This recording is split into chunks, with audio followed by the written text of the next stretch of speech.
Assalamualaikum warahmatullahi wabarakatuh. Alhamdulillah wassalatu wassalamu ala rasulillah wa ala alihi wa ashabihi wa man wala. Ayyuhal ikhwah fillah rahimakumullah. Bapak Ibu dunsana nan berhadir nan dimuliakan, terutama sekali pertama Buya menumpang kepada Bapak Ketua DPRD Provinsi Sumatera Barat untuk menyampaikan penghormatan. Buya menumpang kepada beliau tanpa menyebutkan nama daripada kita nan berhadir. Nan kedua nan Buya sampaikan indak banyak. Karena sesudah itu ambo kami minta izin meninggalkan ruangan karena di Sumatera Barat ada Karajo Gadang mempersiapkan Hari Raya Idul Adha.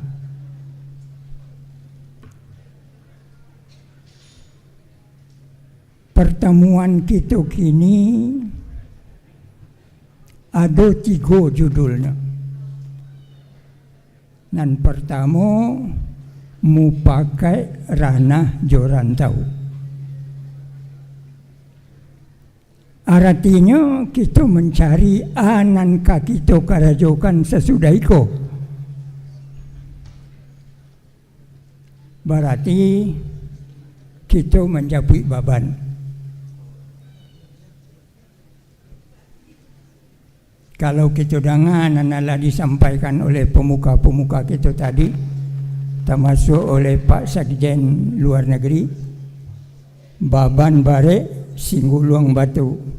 Ko iyo muka sui ka sampai nan diama ka di 7. Indak dapat indak, baban mesti dipikul.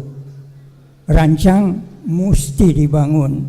Langkah mesti disatukan. Baban ko bare. Nan kedua, kita bicara ranah jorantau.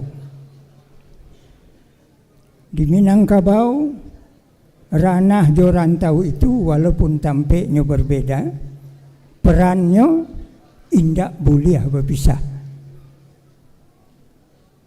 Dalam budaya kita di Minangkabau disebutkan karatau madang di hulu, babuah babungo balun. Karantaulah dahulu dek di rumah peguno balun. Panjang artinya kok. Kok iyo kapai marantau, balik dari rantau, beguno di rumah. Kok iyo ke marantau, jan bermain-main di kampung dahulu, supaya bisa bausau di rantau. Panjang karajo kok. Tapi perlu diterjemahkan di dalam usaha nan jale. Yang kedua, membangun nagari. Nagari berbasis kepada kaum. Indak ada nagari, kok indak ada kaum. Karena itu barangkali ambo meminta izin menganakan balik kepada Profesor Fasli Jalal. Ketika kami bersama-sama di dalam pertemuan S3 beberapa tahun yang lalu. Di situ ada kesepakatan. Apa kesepakatannya? Manajemen suku. Ko iyo nagari kadi bangun pasan kapak DPRD GR Provinsi Sumatera Barat paliaro manajemen suku. Kalau lebih bicara manajemen suku panjang ceritanya, kan yo begitu Pak Sekjen. Nan ketiga, nan terakhir, Buya tidak boleh bicara panjang-panjang. 8 minit, kok dapat kurang dari itu. Nan ketiga, jati diri.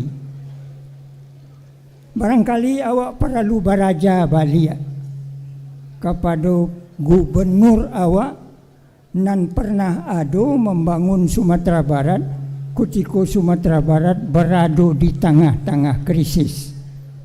Ketika perpindahan dari Orde Lama ke Orde Baru tahun 1966 bulan Juli, diangkat menjadi gubernur adalah Bapak Harun Zain.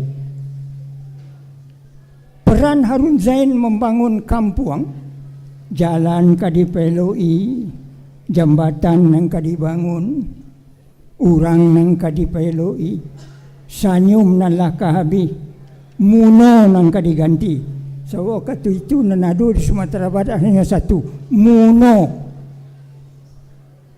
Barangkali awak di kampung atau di rantau lah banyak nan lupa apa arti muno.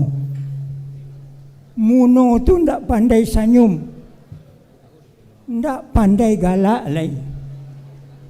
Dalam kondisi seruman itu, pemerintah daerah memulai membangun dari mengangkat marwah masyarakat Sumatera Barat. Jadi ko iyo juo jati diri lah dimulai oleh Harun Zain dengan mengangkat marwah Sumatera Barat. Apa artinya? Bangunan fisik tidak akan bisa dihadapi, Pak Sekjen. Bangunan fisik di Sumatera Barat tidak bisa diatasi kalau peradaban dilupakan. Peradaban itulah jati diri. Itu yang bisa saya sampaikan. Mohon maaf. Assalamualaikum warahmatullahi wabarakatuh.